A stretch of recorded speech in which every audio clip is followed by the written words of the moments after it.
Ever wonder what you should do with excess chanterelle mushrooms? Let me show you. Start off with a small pile of shallots.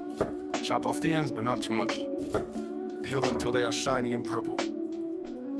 Slice them up one way, then slice them up the other, scrape them up and put them in a bowl. Next grab your 5 pounds of chanterelles. You already cleaned and dried them, so they should be good to go. Rough chop those, baby, slice them as much as you want. Turn the cooktop onto about medium heat, then grab some unsalted butter. 2 or 3 scallops should do for now. Throw it in the pot and let it melt. Then grab your diced shallots and throw them in too. Saute them until they are translucent. Should only take about 5 or 10 minutes. Once that's done, grab your big bowl of chopped gold. Let them cook till they release their golden liquor. Take 7 or 8 cups of chicken stock. You know the kind I like to make. Pour it into the pot, being careful not to spill it. Get some cheesecloth to make a little herb bag. Put some fresh rosemary and 2 or 3 bay leaves in it. Tie that bag up with some butcher's twine.